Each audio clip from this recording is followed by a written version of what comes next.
Alors, je vais vous présenter le protocole de Rebecca.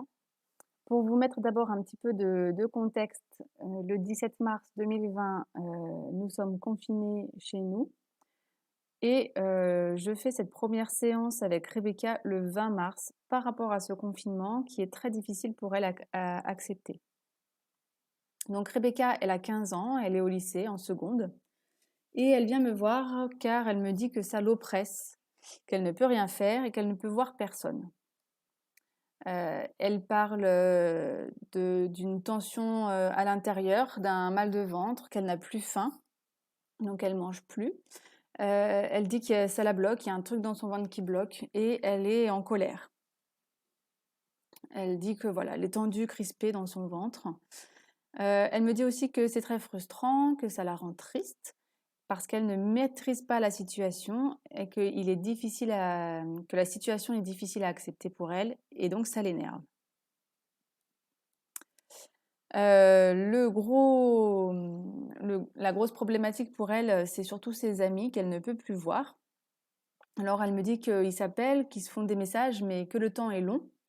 Elle parle d'ennui, elle dit qu'elle est stressée face, à l'inconnu, de ne pas savoir combien de temps ça va durer, et elle a peur que ce soit long. Concernant ses amis, du coup, Rebecca a un cercle d'amis très proche qui est très important pour elle. Elle dit que ce réseau est précieux pour elle et qu'aujourd'hui, il est très difficile d'en être séparée physiquement. Elle n'a pas spécialement de relation amoureuse et c'est pas forcément un de ses points d'intérêt. Du coup, ses amis sont ceux qu'elle avait quand elle était au collège et qu'elle retrouve au lycée aujourd'hui. Elle aimait aller au lycée et passer ses journées avec eux. Le week-end, ils avaient pris l'habitude de se retrouver ensemble parce qu'en fait, ils habitent assez rapprochés. Rebecca, elle habite dans une grande résidence avec plusieurs immeubles et comme un petit jardin partagé en bas.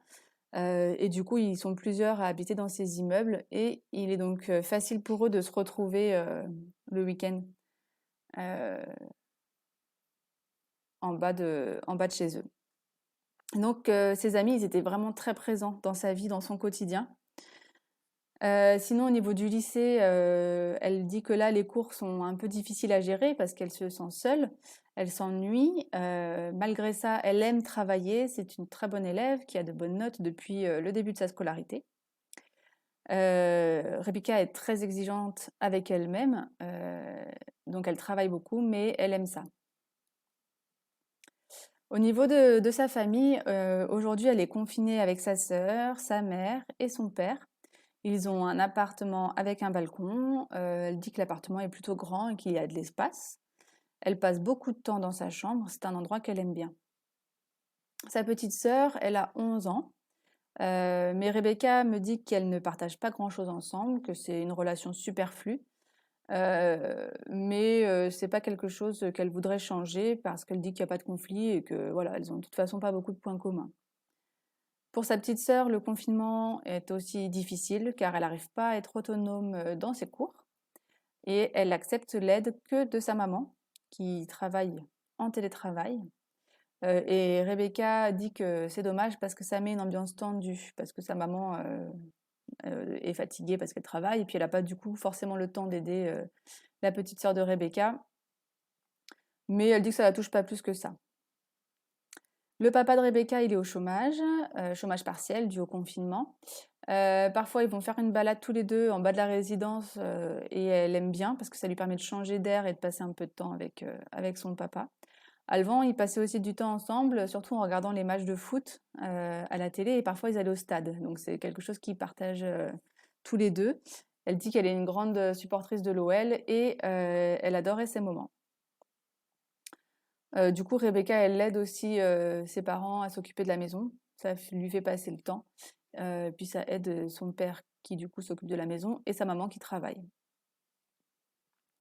Et quant à sa maman, justement, elle travaille beaucoup, sauf le week-end. Elle s'entend bien avec sa mère. La maman de Rebecca soutient Rebecca dans ses compétitions de sport. On verra plus tard qu'elle fait de la gym.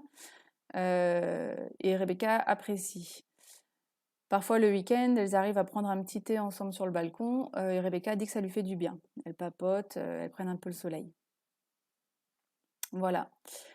Quand je leur ai demandé au niveau des vacances comment ça se passait, elle me dit que cette année, elle aimerait bien partir cet été avec ses amis, euh, mais elle aime bien aussi les vacances avec ses parents parce qu'ils voyagent beaucoup. Tous les étés, ils partent quasiment dans un pays différent. Elle dit avoir vu des plages incroyables, notamment en Thaïlande, où il y avait justement une de ces îles où elle se sentait trop bien. Elle aime aussi partir faire les vacances d'hiver où elle part au ski avec ses parents. Et ces dernières années, souvent, ils partent en village vacances. Et ça lui permet de rencontrer des gens de son âge et de skier avec eux la journée. Et ça, elle apprécie beaucoup, donc du coup, d'être avec des amis.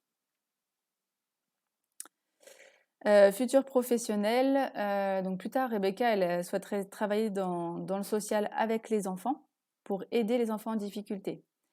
Elle est encore jeune, elle n'est pas encore bien fixée sur ce qu'elle voudrait faire, mais elle dit qu'elle voudrait être à l'écoute des autres, aider les autres. Donc je lui ai demandé d'où ça lui venait, cette ambition. Là, elle me dit qu'en fait, quand elle était au collège, dans sa classe, il y avait un garçon qui venait d'un foyer, un foyer qui était pas très loin de chez elle. Donc c'était un garçon qui habitait la semaine dans un foyer qui n'était pas avec ses parents. Et en fait, ils rentraient des cours ensemble tous les jours. Et elle aimait beaucoup parce que elle pouvait, comme elle disait, être à l'écoute de ce garçon qui avait du coup une vie vraiment pas évidente, une enfance pas facile. Et elle disait, Rebecca, qu'elle avait pu l'aider à son niveau et que c'était quelque chose qui l'avait marquée et un souvenir dont elle était heureuse. Aujourd'hui, dans le confinement, la difficulté de Rebecca, c'est surtout les après-midi de la semaine où elle n'a pas cours, parce qu'en fait, les cours, c'est que le matin. Ils ont soit des profs qui leur font des cours, soit des exercices à rendre, soit des devoirs. Grosso modo, c'est ça. Et l'après-midi, parfois quelques devoirs, mais pas grand-chose. Et Rebecca, elle travaille très vite, elle est très bonne élève, et donc l'après-midi est très très longue pour elle. Elle ne sait souvent pas quoi faire. Généralement, elle dit qu'elle fait un peu de sport, mais elle n'est pas très motivée pour faire ce sport et rapidement elle arrête. Et puis du coup, elle tourne en rond. Et quand elle tourne en rond, elle me dit qu'elle focalise sur tout ce qu'elle peut pas faire en fait, sur le fait qu'elle puisse pas sortir et qu'elle puisse pas voir ses amis. Alors si on en vient du coup au sport, donc Rebecca fait de la gymnastique depuis qu'elle a 5 ans en fait. C'est d'ailleurs comme ça que je l'ai connue car je suis intervenue dans son club et j'ai déjà eu l'occasion de lui proposer des séances simplement de relaxation juste avant les compétitions, les semaines qui précèdent les compétitions. Et c'est pour ça que du coup elle est revenue me voir pendant ce confinement aussi vite aussi. Donc ce confinement l'a également coupée de sa saison de la gymnastique qui était en cours. C'est chez elle une passion, elle est à un niveau régional et donc ce confinement la frustre également car toutes les compétitions de l'année se sont arrêtées. Enfin, l'année de gymnastique s'est arrêtée avec le confinement. Mais elle dit que c'est pas forcément le plus difficile. Ce qui lui plaît dans ce sport, c'est le fait de pouvoir se surpasser, d'aller plus loin au niveau physique et au niveau du coup mental. Là encore, Rebecca est très exigeante avec elle-même. Elle est également exigeante avec les autres membres de son équipe et ça peut parfois créer des conflits. Elle en a conscience, mais elle dit que c'est plus fort qu'elle, qu'elle ne peut pas être moins exigeante avec les autres. Et voilà, donc toutes les compétitions de l'année sont annulées, mais elle dit qu'elle s'est fait une raison. Au niveau du sommeil, le soir venu, elle me dit qu'elle a beaucoup de mal à s'endormir, quelle que soit l'heure à laquelle elle se couche. Elle tourne en rond et elle s'énerve pendant au moins 1 heure. Et le matin, elle se lève fatiguée. Elle a essayé d'être moins sur son téléphone, de lire des livres avant de s'endormir, mais elle me dit que rien n'y fait. Après ça, donc, je reviens un petit peu sur son objectif et quand je demande à Rebecca ce qu'elle veut, elle me dit qu'elle voudrait lâcher prise. Elle me dit qu'elle voudrait être plus positive, plus sereine, et pouvoir plus se concentrer sur ce qui va. Je lui demande alors: «Qu'est-ce qui va?» Elle me dit: «Ben, je sais qu'il y a des choses qui vont, je peux rester en contact avec mes amis, je suis avec ma famille, on est en bonne santé, les cours ça continue et même si c'est différent, ben, ça me permet quand même de travailler et j'aime bien ça». Elle me dit: «Je sais qu'il y a des trucs qui va, mais je me sens quand même énervée». OK. Donc voilà les informations que j'ai pu avoir, sur la première séance, d'anamnèse qui a duré, une bonne heure et nous avons donc déterminé l'objectif suivant qui est, je voudrais prendre du recul et gagner en sérénité pour pouvoir me concentrer sur le positif du confinement. Au niveau du protocole, alors, 1er objectif intermédiaire. Rebecca prend du recul pour pouvoir s'ouvrir à d'autres possibilités. Rebecca dit que lorsque l'après-midi vient, elle s'ennuie, elle focalise sur ce qu'elle ne peut pas faire et prendre du recul lui permettra de voir également ce qu'elle pourrait faire. Donc première séance, Rebecca apprend à lâcher prise.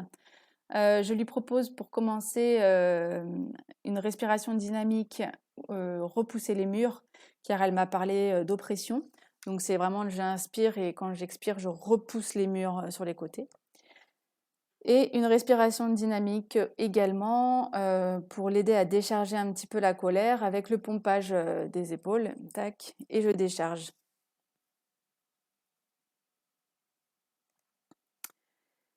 Ensuite, induction physique, focalisation de la conscience avec sur chaque partie du corps, avec donc un passage accentué sur le ventre pour l'aider à se relâcher, car c'est là que se trouvent toutes les tensions physiques.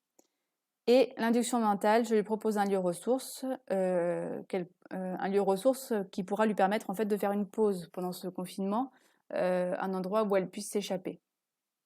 Donc là, elle m'a proposé une plage et en fait, elle a pris un petit morceau de chacune des plages qu'elle avait pu voir dans ses nombreux voyages et elle a formé sa plage idéale avec tout ce qu'elle avait aimé dans ce qu'elle connaissait. Donc voilà, elle s'est un peu créé sa plage, son lieu ressource pour pouvoir aller s'échapper de temps en temps. Séance 2, du coup, Rebecca prend du recul. Là, je lui propose l'induction physique de Jacobson pour pouvoir vraiment bien décontracter tous les muscles. Puis l'induction mentale, je l'emmène faire du ski à la montagne avec ses amis du village vacances. Et je lui propose une métaphore avec un envol dans les airs, une balade dans le ciel, pour lui permettre en fait de prendre du recul par rapport à la vie et par rapport au confinement, par rapport à sa vie actuelle, pour qu'elle puisse un peu clarifier ses idées, se libérer un peu l'esprit et laisser place du coup à la créativité. Donc là, Rebecca a choisi en fait pour faire cette séance de se transformer en aigle. Donc voilà, il y avait tout un tas de possibilités. Elle a voulu se transformer en aigle. Évaluation de l'objectif intermédiaire. Donc je lui demande comment se sent-elle dans son lieu ressource, à quel point elle arrive à lâcher prise. Et du coup, pendant la séance, la prise de recul lui permet-elle de trouver de nouvelles pistes à explorer. Donc, nous, prise de recul, soit par rapport à l'aigle, soit également par rapport au lieu ressource qui lui permet également de prendre du recul. Objectif intermédiaire 2, Rebecca a les ressources pour devenir plus sereine. Donc Rebecca sait qu'il y a des choses de positives dans le confinement, mais elle reste malgré tout énervée. Donc là, l'idée, c'est de lui apporter de la sérénité, comme demandé dans son objectif.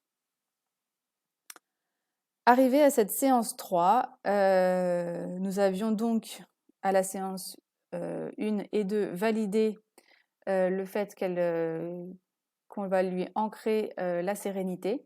Et arrivé à cette séance 3, Rebecca me dit, quand on reconfirme justement cette sérénité, me dit qu'en fait non, ce n'est pas de la sérénité qu'elle a besoin, mais de la joie.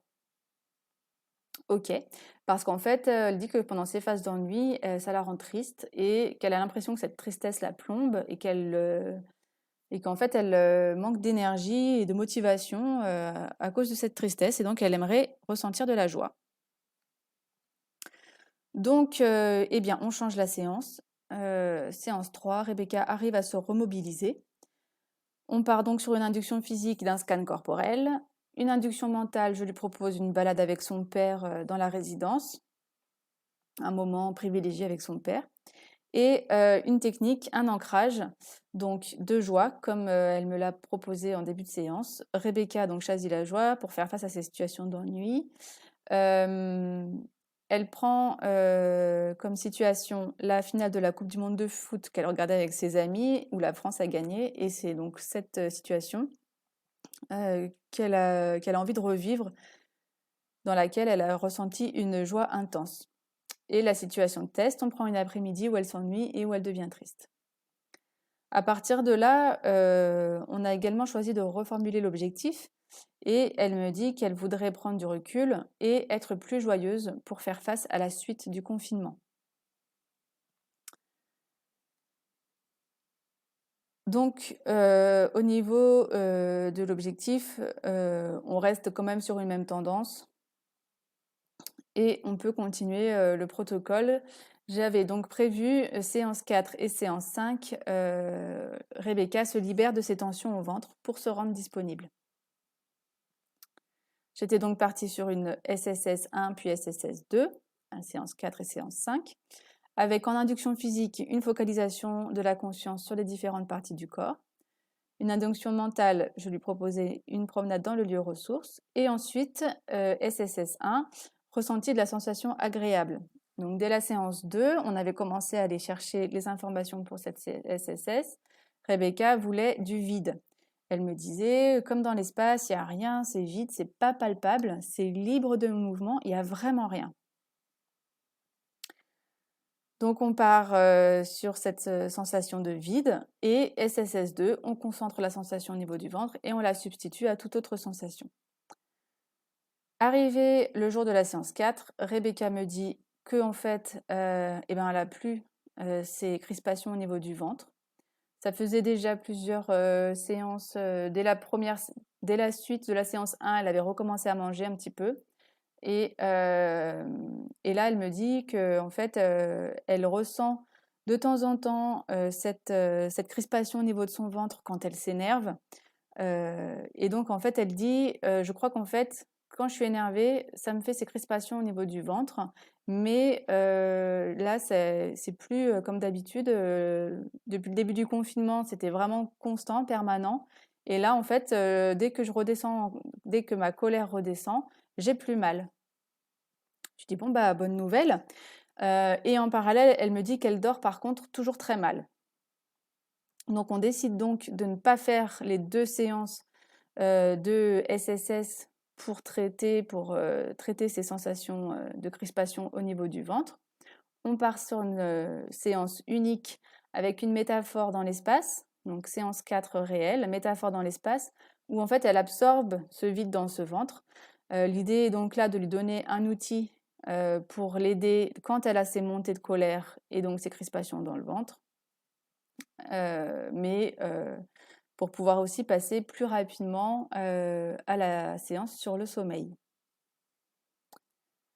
Donc, évaluation de l'objectif intermédiaire. À quel point ressent-elle de la joie lorsqu'elle active son encre?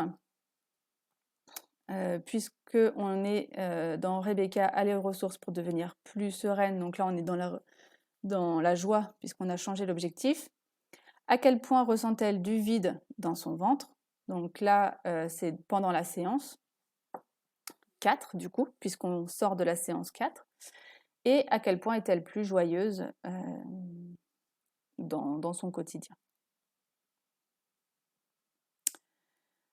Objectif intermédiaire 3, Rebecca améliore son sommeil.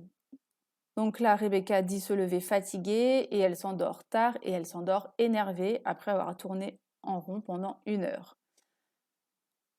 Donc c'est pour ça que séance 6, Rebecca s'endort de mieux en mieux le soir, avec une induction physique sur le contour du corps, induction mentale. Le week-end prend un moment, je lui propose donc de prendre un moment avec sa maman sur le balcon, au soleil, où elles boivent un peu un thé, elles discutent un petit peu toutes les deux, et une protection sophroliminale du sommeil. Nous avions décidé comme phrase à utiliser, donc nous l'avions décidé à la séance précédente, à partir de maintenant, je décide que je vais m'endormir de plus en plus facilement. Et donc, elle m'avait donné ces détails du rituel du soir et de la nuit. Donc là, évaluation de l'objectif intermédiaire. Durant la séance, comment s'est-elle endormie et réveillée le matin? Et comment se projette-t-elle sur les nuits à venir? Donc cette séance, finalement, nous ne l'avons pas faite car en fait, donc on se voyait le vendredi et Rebecca arrive donc le vendredi en me disant qu'en fait, depuis le lundi, elle dort bien. Ça faisait 5 jours ou 4 jours qu'elle n'avait pas eu de problème pour s'endormir et qu'elle passait des bonnes nuits. Donc à partir de là, eh bien, nous n'avons pas fait cette séance. Nous sommes passés directement à la séance suivante où Rebecca se projette sur la suite du confinement. On arrive là en fin de protocole. Rebecca appréhende l'idée et que Rebecca puisse appréhender la suite de façon positive. Induction physique, donc une vague de détente avec un scan corporel.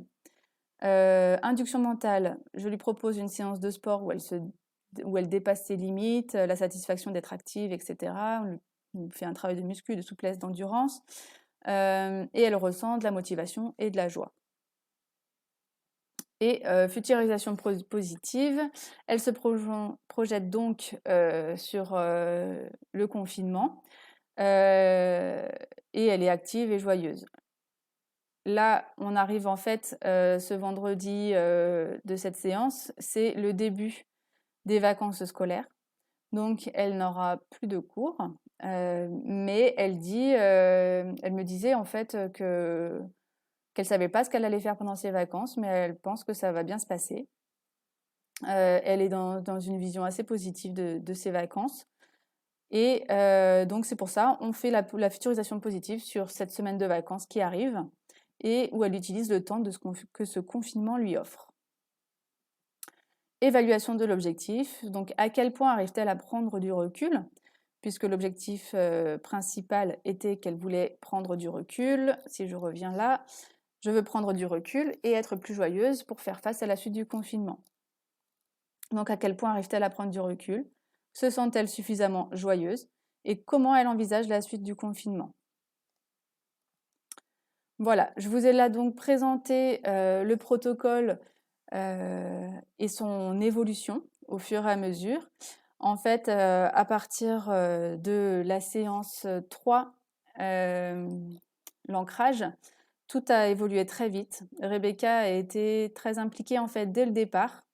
Elle avait vraiment envie de devenir plus sereine et finalement plus joyeuse. Et elle me disait que cette séance 2 là sur l'aigle l'avait beaucoup aidée car elle l'utilisait très souvent. Elle me disait qu'elle partait très souvent faire une balade en aigle et que dès qu'elle revenait en fait, elle avait toujours quelque chose à faire. Donc c'est top parce qu'elle a aujourd'hui cette croyance que grâce à cet aigle, elle peut trouver des idées pour s'occuper.